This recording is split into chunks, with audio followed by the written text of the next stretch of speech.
afternoon, Louisiana, and to everyone else who follows Louisiana sports and some sports betting. Well, as Zach said, hello. Live TV, right? Zach froze up on us. He had some issues on his end. There he is, and we'll let him Am I finish. here, Jim? You're here. You can finish the intro. All right. Well, I don't know how much the people heard, but I'm Not Zach Ewing. much. That's Jim Derry. This is Bayou Bets. We're glad you're with us. Check us out on YouTube, Bayou Bets YouTube channel. We are live every Monday and Thursday at 4 o'clock. We've also got the Datitude podcast on there. Some other things from time to time. El Rey, I hope you can hear us now. Hopefully that was just a small technical issue. It's a little But snippet. Little issue. yeah, we should be on now, and we got a good show. Hey, congratulations to the LSU women's basketball team, first and foremost, national champions. Just a virtuoso performance in beating Iowa 102-85. Don't think they could have played better. Certainly not offensively in that game, Jim. No, I mean it was by far. I'm by far their best game of the year. They could not have played any better. And the best part about it is the reserves came in out of nowhere, which just shows you that LSU women's basketball is in a good spot for at least a few years to come, right? So great showing by the Tigers. We talked about it throughout the week. I said I didn't think anyone would beat South Carolina. I said Iowa would probably give them the best chance, but realistically, even though I thought Iowa could beat South Carolina, I didn't think LSU or Virginia Tech could beat either one of those teams. So congrats to the Lady Tigers. I did not think they would be able to win. Not only did they win, they dominated.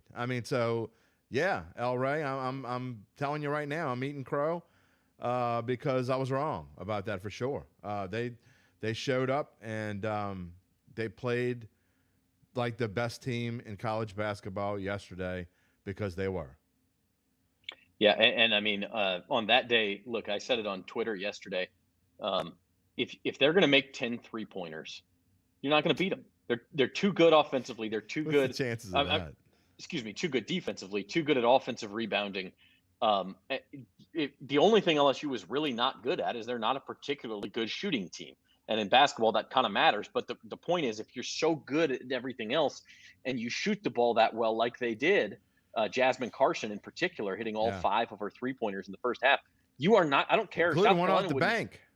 Yeah, South Carolina wouldn't have beat them yesterday either. I'm serious. If you're going to hit 10 threes, that team is unbeatable.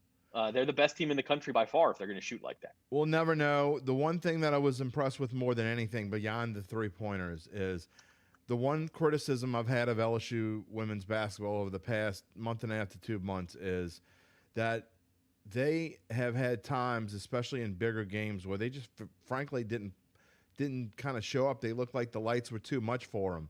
And they looked like that in the Sweet 16 and in the Elite 8, and they just were playing teams that were, they were so much superior then that it didn't really come into play, which is why I didn't like them so much in the Final Four. It didn't surprise me that they beat Virginia Tech. I didn't think they would beat Virginia Tech, but it didn't surprise me that they won. I guess it surprised me the way that they won. They had that fourth quarter and that really, if you look back, Zach, that fourth quarter probably propelled them into playing as well as they did in the national championship game, because being from 9 down to going 10 up was just crazy.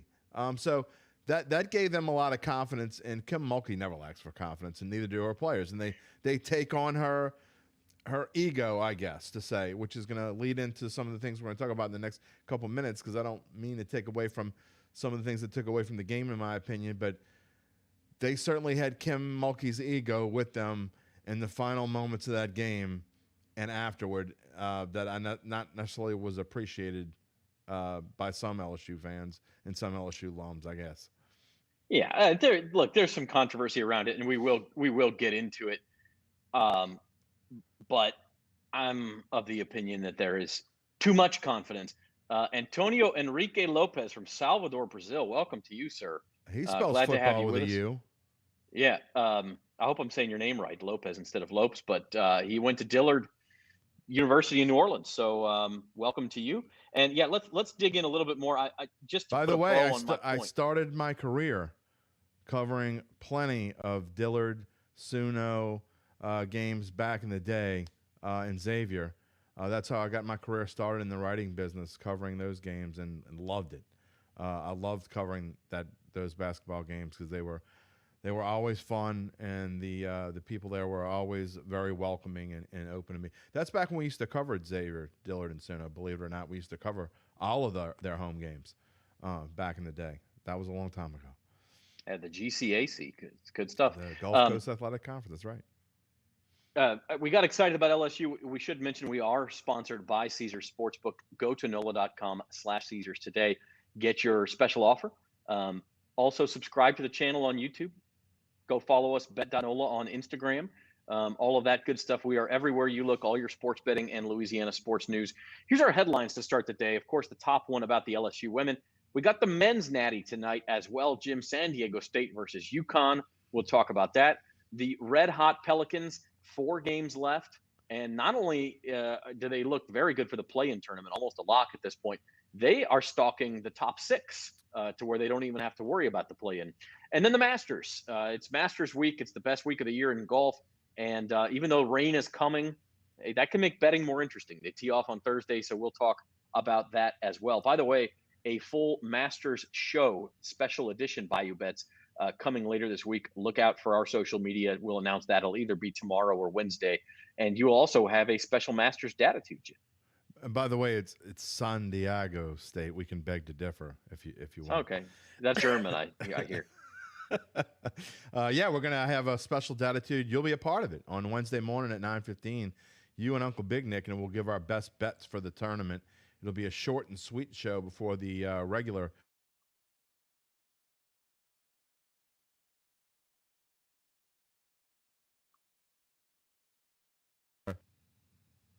And I think I froze up in my back. Yeah, I think Jim, did you freeze up or did I freeze up there? No, I think it was me. I think that was me this time. We're having all kinds of issues today. We're having some issues. Daniel Barry says the Pels are going to, I don't know about champs, but we'll talk about that. Champs? What kind of champs? The play-in tournament champs? Play-in champs? Yeah, maybe so. Maybe so. Second year in a row, maybe. All right, a little more on LSU. They beat Iowa 102-85. Just to kind of put a bow on this game from a statistical standpoint, and one reason, by the way, the total was actually, it was 162.5 to open. It was actually down to like 157.5. Insane. And it went way over. It was over by like the beginning of the fourth quarter. 11 3-pointers out of 17 attempts for LSU. They hit 11 threes only 2 other times all year. They even hit only 10 threes one other time besides that. They took less than 11 3-point attempts 8 times. So this is not a 3-point shooting team. So if they're going to, and Iowa was daring them to take it, and Jasmine Carson and a few others said, watch this. And they took them and they made them. And that's why you had the final score you had. Yeah, well, I mean, like you said, it's a complete aberration. If I was semi-joking before the show when we were talking that you play this game 200 times, they wouldn't do that. I mean, 1 out of 200, and it just so happened. I think that was more of a in-your-eye hole Caitlin Clark kind of thing. Again, this stems from, I guarantee you, Kim Mulkey was in the locker room throughout the weekend talking about how disrespected we're being, building up the whole Caitlin Clark thing, and she's disrespectful and blah, blah, blah. And they use it to their advantage. They also use it to their advantage. Look, frankly, they got I know the amount of foul calls were the same, but it didn't affect LSU the same way that it affected Iowa. So, look, I'm rooting for LSU. I'm an LSU guy. I've been an LSU guy my entire life.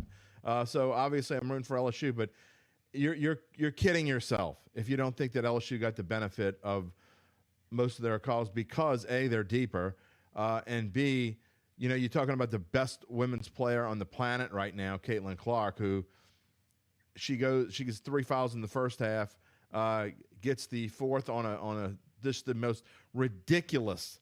I mean, let's face it, the most ridiculous technical foul call in the history of basketball called on her in that game. I don't care what she might have said, or because what she did was basically flip a ball behind her back in there, but she just flipped it. I don't care if officials not standing there.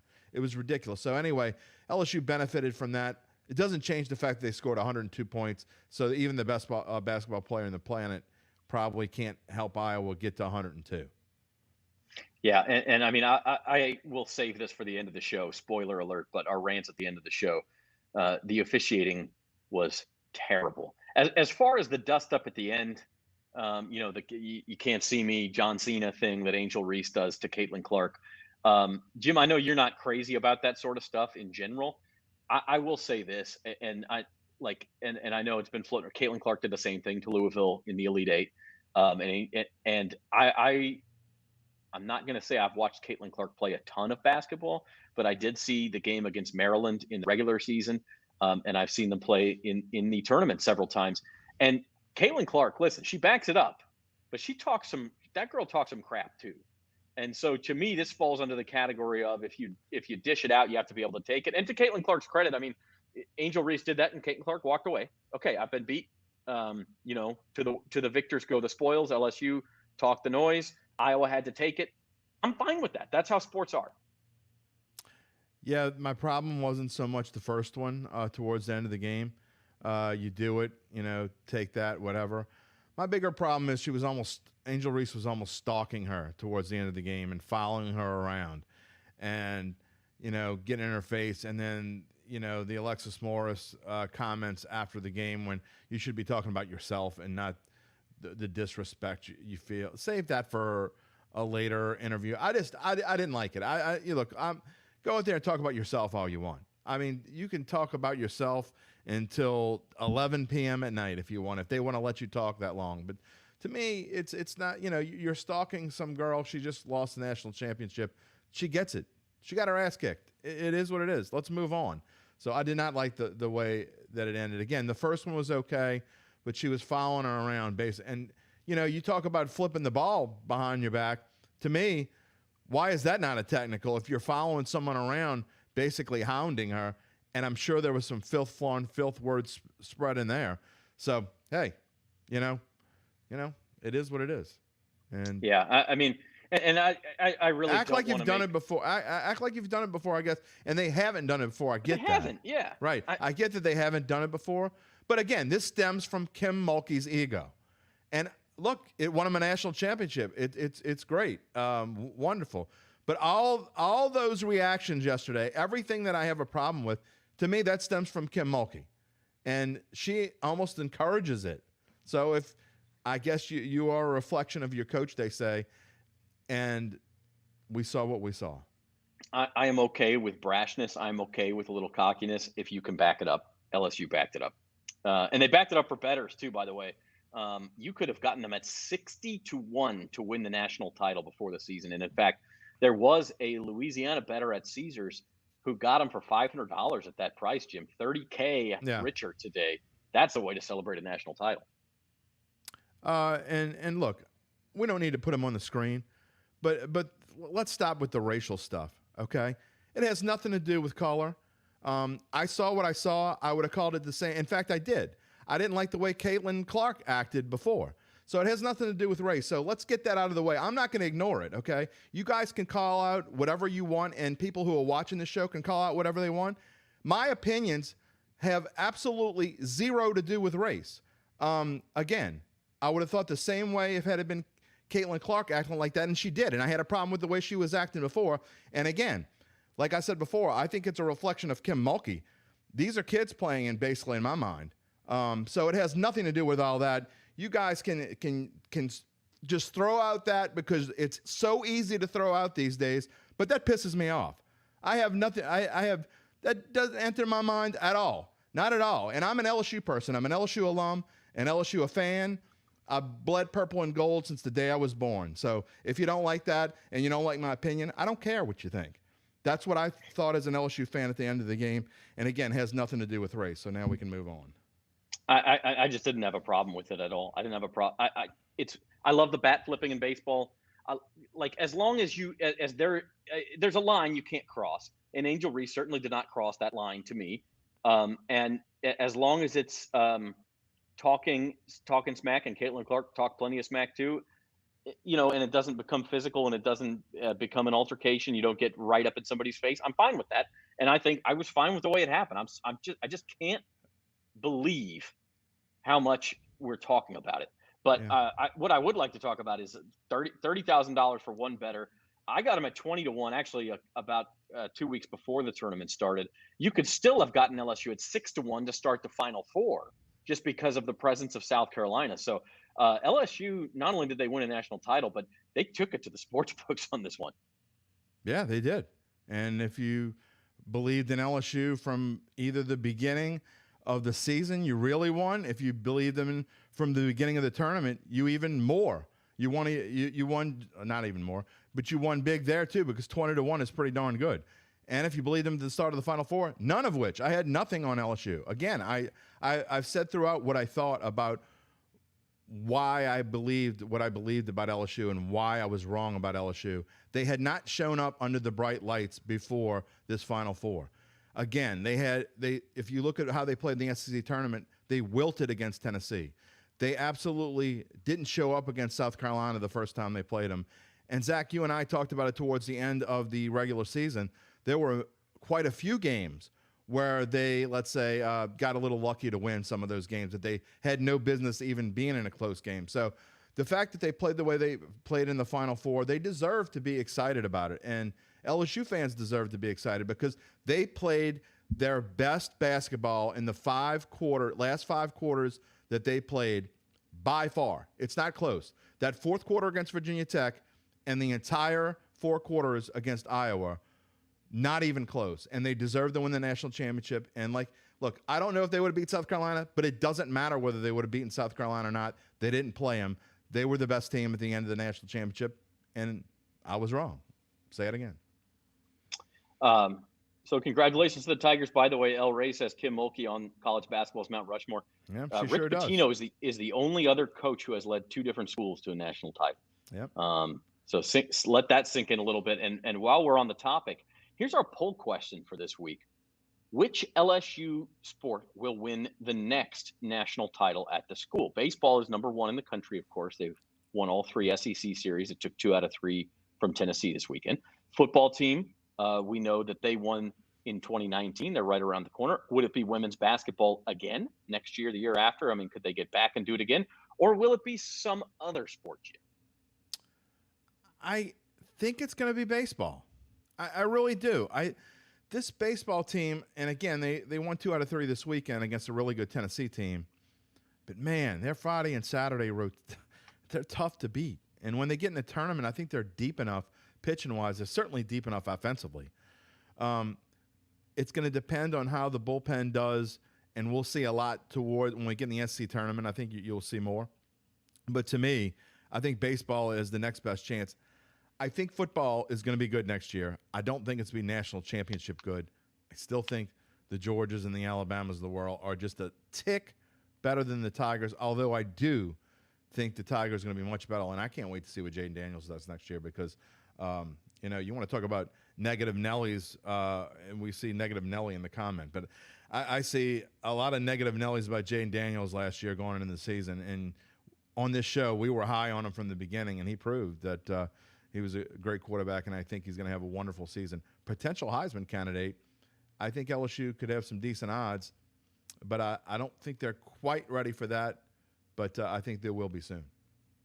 I answer this question in this way. I think baseball is the obvious choice. I think it's much more likely to win than football or frankly, women's basketball next year because, as we saw with South Carolina, you can have a dominant basketball team and getting through a single elimination tournament is extremely difficult. So will Kim Mulkey win another one at LSU? I would say yes. Will it be next year? Probably not.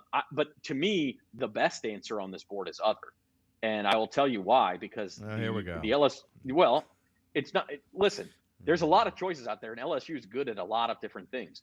The gymnastics team in 2 weeks is competing for a national title. There's only 8 teams left. I believe they're ranked number 6. So I don't think that the Tigers are a favorite to do it, but certainly have a chance.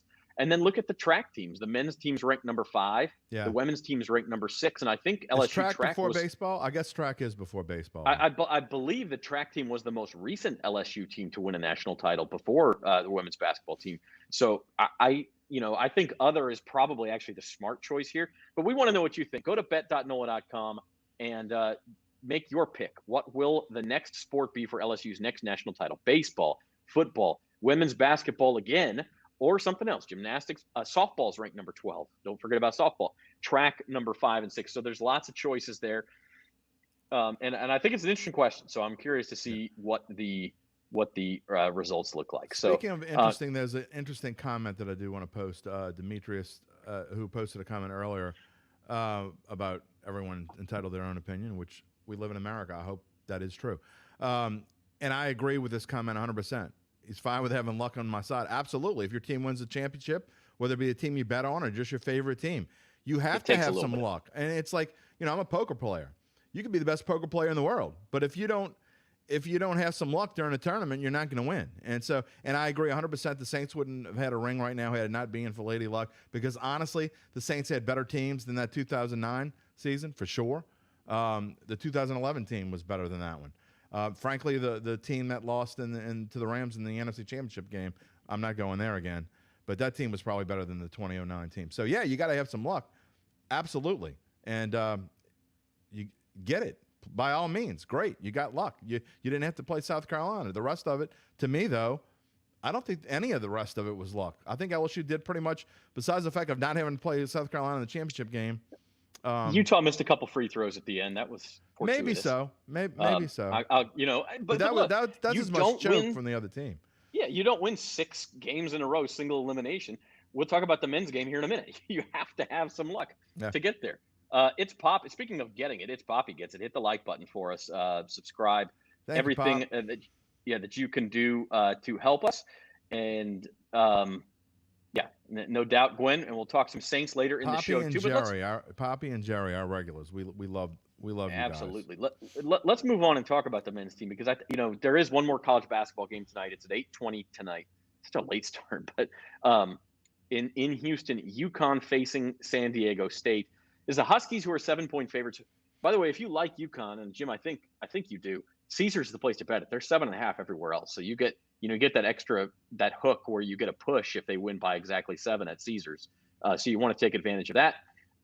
Your thoughts on this one? It's a 4 seed and a 5 seed, but the 4 seed is like the blue blood, has won 3 national titles. San Diego State's never been here before. So there's certainly a dichotomy there. Okay, I was so wrong, and I ate crow about the women, so at least let me brag a little bit about the men. I said, really before the tournament started, that I thought the best value on the board was UConn, but then I chickened out, I guess, a little bit and didn't bet it at plus 2,200. Well, I certainly bet UConn going into the Sweet 16. They were plus 1,000. So I put a nice little chunk down on UConn then, and the best part about it is was able to get San Diego State and Miami. San Diego State at plus 400, Miami at plus 500 before the Final Four started. So as long as Florida Atlantic didn't win it all, which they're not because they're out, I'm going to win money tonight. So I'm not going to bet this game. Don't have to. I win either way.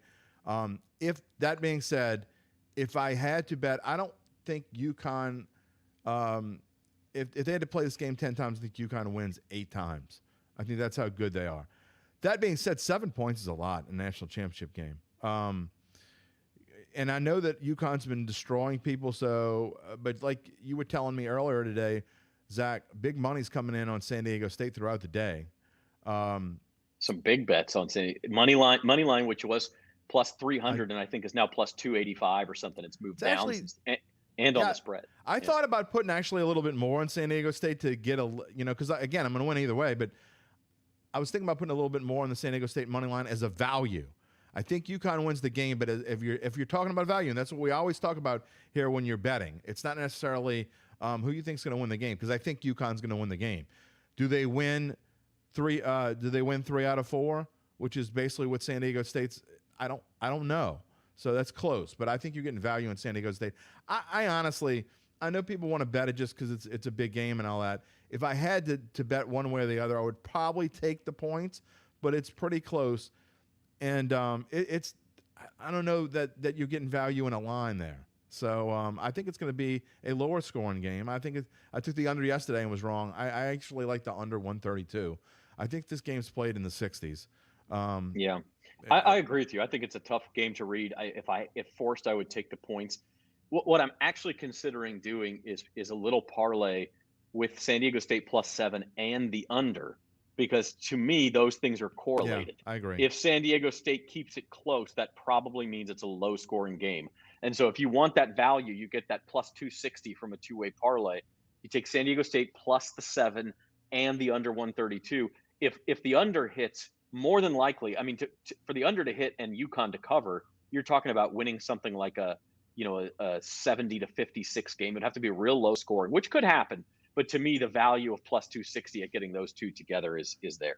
And if you just want to make one play, I really do think the under is a better play, because I think I could see UConn winning like the score Zach posted, or somewhere in the lines of 67 to 58 or something along those lines. I guess that would be over, but somewhere along those lines. No, that's under. No, that would still be under 125. Yeah. Yeah. So somewhere along those lines, I think that's what kind of score we're going to see tonight. 67, 60, 65, 61, somewhere along those lines. I think this game is played in this. I think the winning team is either in the mid to upper 60s or right at 70. I don't think the winning team is higher than that. Hence why I like the under.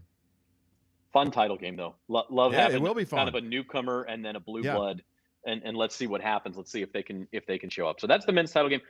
You'll definitely enjoy this one more than you enjoy. And we were there in person last year, and you'll enjoy this one more than you'll enjoy last year's. Well, the lack of a certain team will guarantee that. I don't care. Rocka Chaka. Yeah, well, all right.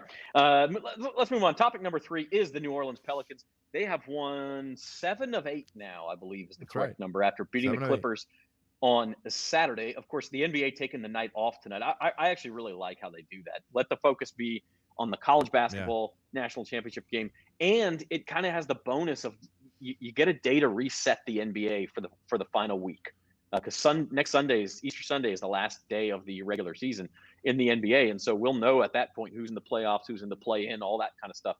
Well, the Pelicans have a back-to-back. They're against Sacramento tomorrow night, and then against the Memphis Grizzlies on Wednesday night. Good news for the Pelicans, Jim. Neither one of those teams, Kings or Grizzlies, has a whole lot to play for. They're basically locked into the 2 and 3 seeds in the Western Conference. Bad news is they're pretty good teams. How do you lean in this one? I mean, Brandon Ingram has found another level. Can the Pelicans keep it going tomorrow? I like their chances against the Kings because they have played well against the Kings for the most part. I don't necessarily like their chances against Memphis because they don't play Memphis very well. But, if they keep playing like they've been playing, they can beat almost anyone. I did like the fact that how, we said that they might have got a break playing Denver without Jokic, but then Denver played Golden State last night without Jokic and won. And even though they only won by 2, they were up by 1 point, I think at 10 in the fourth quarter. Really good game, by the way. Thought Denver played very well. And we're seeing that Golden State just can't win on the road for some unknown reason. But I am cautiously optimistic. I don't know whether to believe this is the real Pelicans team or not. Brandon Ingram is playing a different level of basketball right now, and he simply can't be stopped. I just don't know if they can keep this up or not.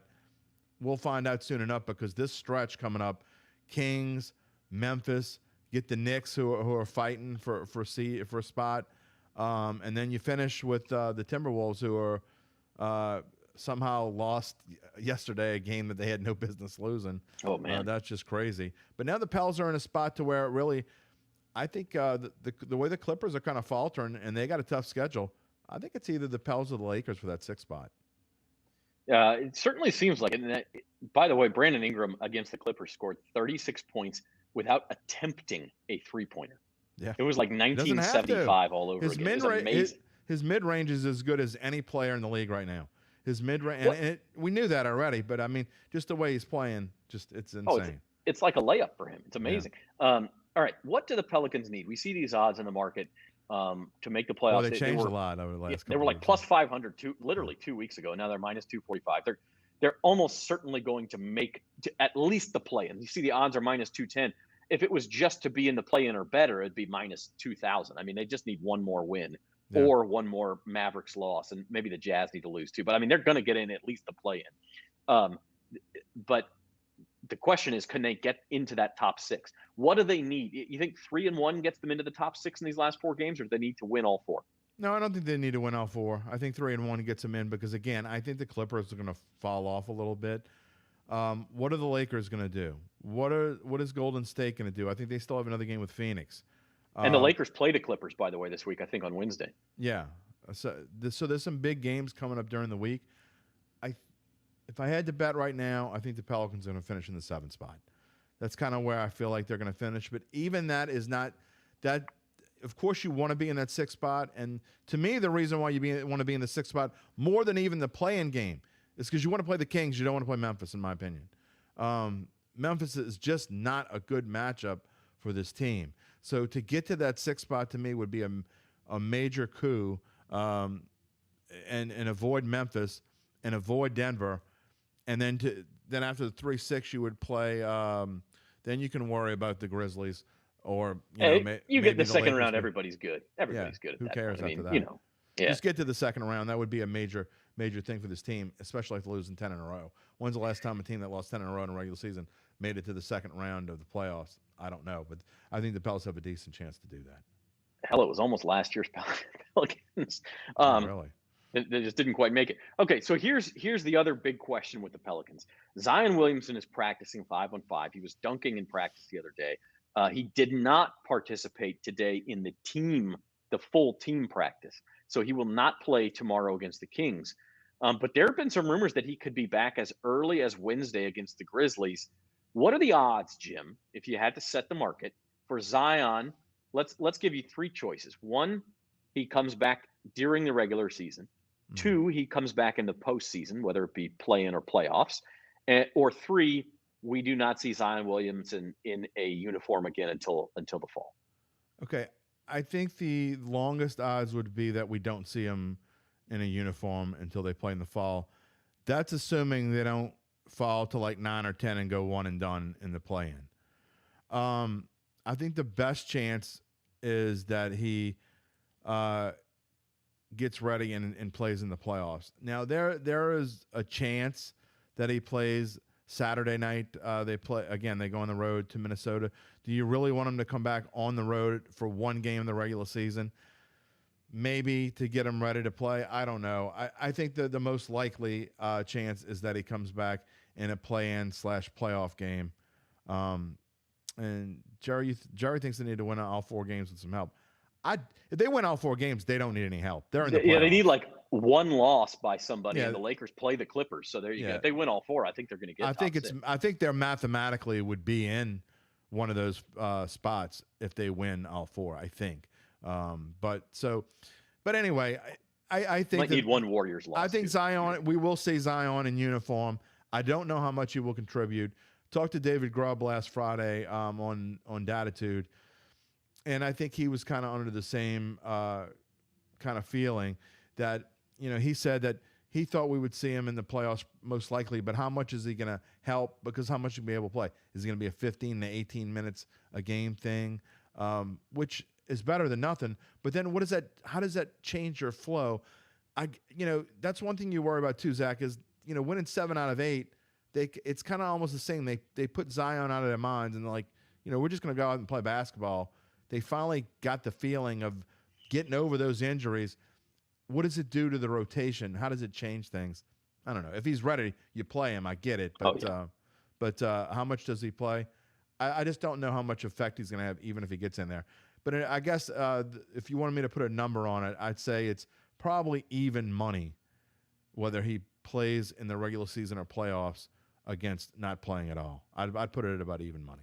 I'm going to be a little more optimistic. I actually think I'm going to say it's about plus 120. He comes back in the regular season. Let's say plus 150 that it's in the playoffs or play in, and maybe like a plus 600 plus. I don't know what my hold percentage is here, but that we don't see him to next season. But I agree with you. That's the least likely. I think because of the point you said, you don't want him to come back and just be able to play 15, 16 minutes a game. And so if you could bring him back, let's say Wednesday against the Grizzlies, yeah. Then you have a day off Thursday, see how he feels. If he's okay, you can play him Friday, 15 more minutes against the Knicks, maybe even bump it up. Then you have an off day Saturday, then you play Sunday in Minnesota. If that game means something, then you could play him 15, 16 more minutes if he's feeling okay. And by that point, maybe by the time you do get to the play-in or the playoffs, maybe 15 minutes becomes 20, 22 minutes, and now he's getting a little bit closer to a starter's load. You can bring him along slowly. To me, and again, without knowing how, medical, we saw the video of him dunking. Obviously, he looks like he's got some of the pep back in his step. I mean, to me, that's what I would try to do if I'm the coach, if I'm the training staff, is why don't we give this a shot? He's ready to practice. Let's have him get out there in a game situation, start 10, 12, 14 minutes on Wednesday night, and then maybe bump it up if he's feeling okay on Friday. Yeah, I think that's a good scenario, and I think it's a strong possibility. Of course, there'd be an advantage to him getting out there and playing and testing it out, but man, I just don't want to see him go out there and hurt himself again. But I guess no, you got a at some point you have to go. Yeah, at some point you got to put both feet in the pool. If he can give 18 to 20 minutes of the Zion we saw in the first half of the season, or through I guess into January, it wasn't through the first half, but man, that would be a big lift, even if you only got 18 to 20 minutes of it in a game. I gotta put out one comment before we move on. Gwendolyn, it's a bluebie and a newbie in the men's. I love that. See, I'm one of these nerds who loves rhyming and dad joke. My wife told me a good dad joke, by the way. What do you call someone who can't sleep at night and instead eats all the time? Me? I knew you were gonna say that. No, you called them in Psalm nom nom nom nom nom nom. Yeah. Okay. That's kind of what I am, I think. If that doesn't get you, if that doesn't get us a like, I don't know what will. People, hit the like button. Okay. Last topic of the day: the Saints draft. They picked 29th. It's April 27th. We're 3.5 weeks away. We talk about what they're going to do, and you say they need to pick offense, and I've said I wouldn't mind a defensive tackle. I mean, the reality of the situation is, Jim, it's hard to even tell. Like, I think C.J. Stroud is a pretty logical favorite to go number one. After that, like, there's rumors the Cardinals are shopping the number 3 pick. We don't know what the hell's going to happen in the top 5. Forget about 29. This thing could be anywhere. I think about us in Vegas last year and us scrambling around trying to find a spot to go on and do a live show when we found out the Saints were about to pick. I don't know if you remember that or not. I don't remember what street it was. But we were in the mass of humanity, and we couldn't find a place to stop and broadcast. And we're like using our phones in the street, like seeing if we raising them high to see if we could get any signal. It was the Link Promenade. It was down there by the Ferris wheel. We were trying to walk back to Caesars, and it was a disaster. So look, you just, no one knows. I mean, you can read, and I'm not telling you not to go read mock drafts, because we do them too, and I'm probably going to do some semblance of something. It'll be betting related. It won't be your typical mock draft at some point. But at the same time, I mean, it's no one knows. I mean, we don't know we know who's gonna draft first, and we pretty much know who's gonna draft second, but we have no idea after that. There could be trades galore. So as far as what the Saints are gonna do, the Saints are one of the most unpredictable teams when it comes to draft as any I've seen. It is nearly impossible to pick who the Saints are going to pick. Go back and look at mock drafts in history. You can Google them and find them. They're easy to find. If you can find 10% that were right about just the first Saints pick, not the second, third, or fourth round pick, any of those, if you can find 10% that were right about the Saints' first pick, I'll buy you a donut. I do think there was a little bit of talk about Trevor Penning last year, as I recall, and maybe a little bit about Olave, but it certainly wasn't that was probably the most predictable Saints draft. By far. So if you go over the year, absolutely, you could probably find 30, 40% from last year, but you cannot go back in time before that. No, it's who picked Peyton Turner? It certainly looks like the Panthers. Who picked Andrus Pete? If you read the market, C.J. Stroud is going to be the pick. I think if that's the case, Saints fans, I feel like you get off the hook. To me, Bryce Young's a more sure thing to come in. Oh, by all means. And lead a team. Now, C.J. Stroud may have a high ceiling, but if I'm a Saints fan, I feel pretty good about the fact that the Panthers would take Stroud over Young. Bryce Young is going to be one of the next bright stars in this league. By all means. Carolina, please pick C.J. Stroud.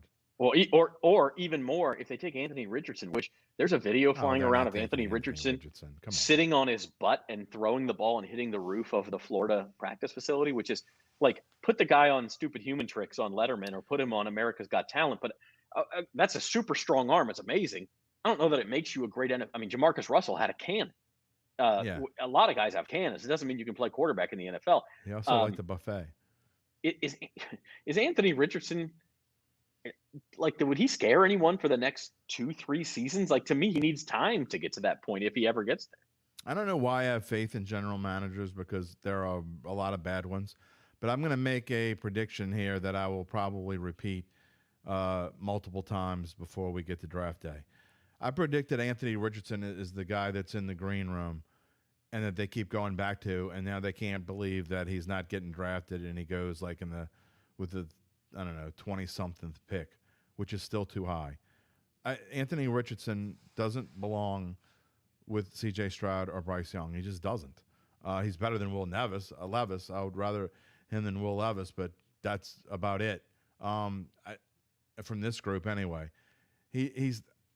I just don't think he can throw well enough to be an NFL quarterback. Prove me wrong. Go ahead. It wouldn't be the first time I'm wrong. Wouldn't be the first time I'm wrong in this show. But I think Anthony Richardson will be waiting longer than people think because I think all this hype has been blown out of proportion. And I think that more realistic heads will prevail on draft night. I don't know. I think he's going to go in the top 8 because you got the top 4 teams all. Well, like if the Cardinals trade the pick, then you're going to have 4 teams at the top that need quarterbacks, plus number 8 is the Raiders who need a quarterback. They have Garoppolo, so maybe they don't. But I mean, I do think 4 quarterbacks will go in the top 10. We'll make a friendly wager when we do Bayou Bets on that Thursday. Was the 27th? Yeah. We'll have some kind of friendly wager that day. Yeah, let's do it. I think all 4 of these guys go in the top 10. Just because I wish we were Kansas City, by the way. I just want to put that on record. Yeah, we'll see what kind of trades there were. Oh, Kansas City. And Gwendolyn, okay, I make it a beignet. Go back, and I will buy you a beignet if you can go back over the course of the last 10 years and find me 10%. And I'm not just talking about from 1 year. You got to go back and find someone that was right 10% of the time. Whatever. All right. Okay, we spend the whole show ranting, quite frankly, but we're going to end the show with our rants. It is time for. Let me sound off. I'm going to go back to LSU women's basketball. I hinted at this early in the show. Angel Reese and Caitlin Clark, the John Cena, you can't see this, the dust up, the trash talking. To me, I'm torn between saying, number one, it shows you how much women's sports have arrived because we're talking about this. Whereas if that had happened 20 years ago at the women's Final Four, I'm not sure we would be talking about it. So that's a positive thing. To me, why are we making trash talking such a big issue? The bigger issue in that game, the travesty, was the refereeing. And I'm not saying it was one-sided or anything. I'm not saying it benefited one team or the other. Look, LSU played well enough to win that game with 3 blind mice out there. But the problem is we didn't have a whole lot better than that because you talked about the Caitlin Clark technical foul. You don't need to call that in a game of that magnitude. Angel Reese's second foul in the second quarter seemed like a huge call at the time. Not only does she get all ball, she barely even touched the ball and got a steal out of it. And instead they call her for a second foul. Didn't even touch the Iowa player. It was called so tight. There were 37 fouls called in that game. And Iowa didn't even really foul at the end. So that was not an inflated total. It's the highest total in national championship history, men's or women's, 37 combined fouls. And to me, there is no way to ruin a basketball game faster than to call a foul every time someone is brushed up against, because it ruins the flow of the game. It makes it take longer. You sit there and watch a parade of free throws instead of actual shot making and play making. And the only thing that saved it was the fact that Caitlin Clark's really fun to watch. And LSU, when they're shooting like that and moving the ball like that, and they don't always get out and run, but Iowa asked them to, and LSU said, sure, we'll get out and run. It was a blast of a game to watch. I mean, my wife was watching. My wife hates basketball. She was sitting there enthralled, and it wasn't even because, okay, it's women's basketball and I'm going to support women's sports. No, it was just an entertaining game. And then every time you would think it can't get any better, there'd be a damn whistle. And so I'm just asking, number one, for the referees in tonight's game, in future big basketball games, you got to call it fair, but let's give it a rest with the foul calls. Let's not call everything. And number two, I think something really needs to be done, Jim, at the college level and the NBA level about the foul out rule. I don't believe that basketball games should be played with players on the bench because of personal fouls, because of common fouls. I think if anything, maybe on the 6th foul, it's 2 shots and the ball or something like that. Like, make it more punitive as we go, but don't make the best players sit out, and don't make it so that teams try to get somebody in foul trouble, and that just makes this problem worse. Let the best players play the game. That's what basketball's about. I was with you all the way to the end. I thought so. I mean, that's like giving everybody a trophy kind of rule. Well, we don't want them to foul out. No, don't make them go sit down. Don't foul then. I mean, look. But Angel Reese didn't foul. She didn't foul, and they called it. They called a stupid foul. I appreciate that, Horace, by the way. Thank you. Here's my thing with this. The officials, anyone can question this all they want, but it was clear that they went into this with an agenda. We're calling this a certain way. And if you go into a championship game with an agenda, it better be we ain't calling nothing unless it's got to be called. That's my opinion. So I think in championship games, this is why it shouldn't even be a factor, Zach, the fouling out part. It shouldn't be as a factor because you shouldn't be calling fouls unless you just have to. And that's my opinion on big games and things like that. And I'm not talking about the final 5 seconds. I'm talking about throughout. I mean, let's call it loose. Now, if it gets physical and we can, people get in each other's faces and you're worried about where it's going, then fine. Then sure, call it tighter after that. But you can't go into the game. It was clear in the first 30 seconds of that game, we're going to be blowing the whistle as much as we can possibly blow it, and they did. So I think it took away from the game greatly. And, as much as I talked about how I didn't love the theatrics at the end, I liked the officiating even less. So I agree with you 100% that had way more of a factor in anything than what Angel Reese and Caitlin Clark were doing at the end of the game. You know what's actually amazing? Might be bigger odds than the 60-1 that you could get on LSU to win the national title preseason. Is that not only did you agree with my rant, but I think I'm going to agree with yours too. So we're 2 for 2. Go ahead. All right. Well, okay.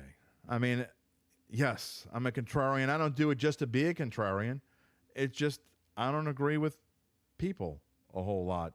It just is what it is. But when it comes to the Masters, I agree. It is the best golf tournament on the planet. In fact, it's one of sports' greatest spectacles. And there's no better golf tournament than the Masters. You got Amen Corner. You've got the Tiger Woods runs. You got Jack Nicklaus in '86. Just so many of the things. You got the greens that, you can hit it a little tappy, tap, tap, and it goes 40 feet. I mean, that's what I love about Augusta. I've also, my family, I have a lot of family that is from Georgia and around the Augusta area, so I know it fairly well. But it is the greatest spectacle to me in golf and in one of the best in sports. And I can't wait till it starts. There's no Tiger Woods this year, which is a little upsetting because, you like to watch. And I'm also with that. I'm no contrarian when it comes to that. I'll watch Tiger Woods play golf all day long until he stops playing, which will probably come in the next 4 to 5 years or so. And then I'll be watching Charlie probably after that. But golf itself is a wonderful sport. It is slowly becoming, it is almost ready to overtake baseball. Not quite there yet, but football is up there. We love football, but I never get tired of golf. And I think this weekend, one thing we're going to say, and we'll talk about it on Wednesday, is the favorites shine. You love seeing that. The bright lights, the sun in this case, of the Masters always brings out the best of the best. And we'll see that. You got the odds here. Scheffler, McIlroy, Rahm, Spieth, Cantlay. You wouldn't, Thomas, Smith, maybe Finau. Of those guys, would you be surprised if any of them won? I wouldn't be. Oh, I'd be surprised if one of them didn't. Exactly. Almost. Yeah. And that's where the winners come from. And so we'll be looking for that. Again, we'll be talking about it on Wednesday on Datitude, and I think another show, another Bayou Bets show at some point here tomorrow or Wednesday.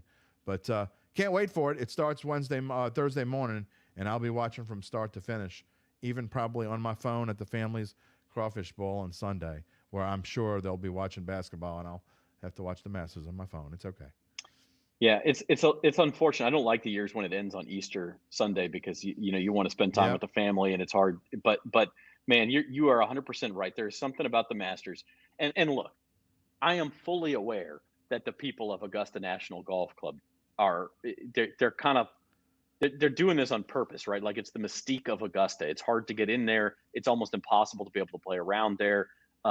They put dye in the, you hear all these rumors, they put dye in the grass or the flowers to make them, they certainly time it so that the flowers bloom at the right time. They pipe in birds, on the broadcast so that it sounds idyllic, like you hear the tweet of the birds as you're watching the broadcast. I mean, all of that stuff may be true. I'm sure some of it is, some of it's not.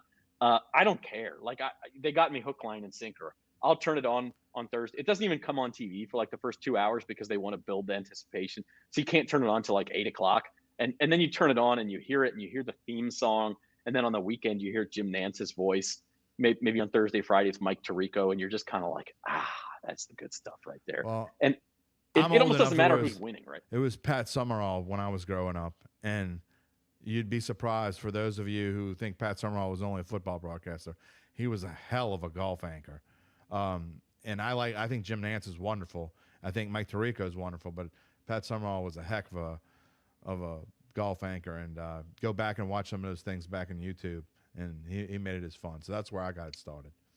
Jim Nance, by the way, tonight says final yes, Final Four broadcast. Sad. That's kind of sad, actually. Yeah, it will miss him too. We'll have Masters shows. Jim's gonna have a full Masters Datitude. I'll be on. Uncle Big Nick, he's the guy you really want to listen to. He'll be on Wednesday, and then we're gonna do this week. We're gonna do a Masters Bayou Bets show as well. Not sure yet if it's going to be tomorrow or Wednesday, but I'll tell you what you can do is if you're watching on YouTube, this is easy. If you're not, get over to the Bayou Bets YouTube channel. There's a little button that says subscribe on our channel. You hit that, and then there's a little drop down. Then once you're subscribed, you hit the little drop down menu, and if you click for notifications, you'll know when we go live. You'll know when that master show is if you're interested in that, and any other time we go live. If you're busy, just take the notification away. If you're not, we will be on for you. So go ahead and do that for us. And in the meantime, real early in the week, you're allowed to change your mind on this. Real early in the week, outright pick here off of this Masters board. I don't usually go off the single digits when it comes to the Masters, but I'm going to here. I like Cam Smith, and I hate the fact that that a live guy might win this tournament. But if I had to pick one right now, that's probably where I would go. And don't be surprised if DJ makes a run. He has fared very well here at Augusta, and so again, I like two live guys here. Again, I don't know that I want it to happen, although I'm going to be betting on it. So of course I'm going to kind of want it to happen. But I think Scotty is going to be tough to beat too.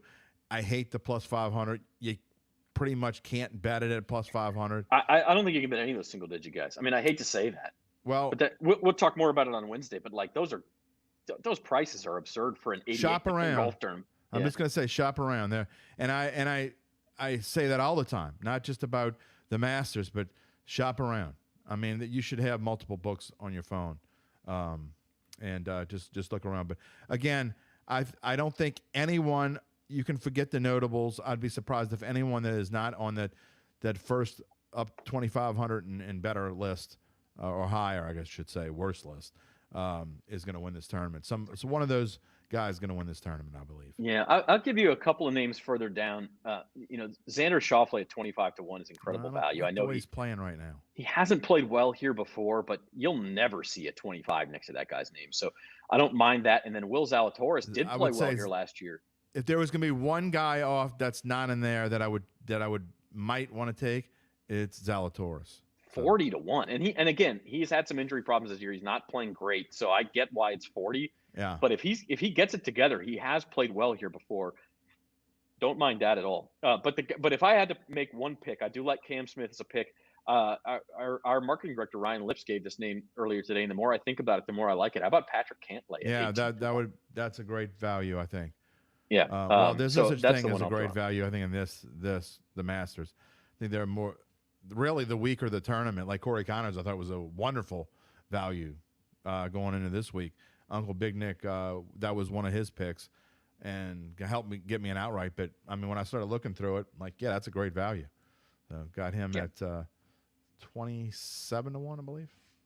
Fantastic. All right, so.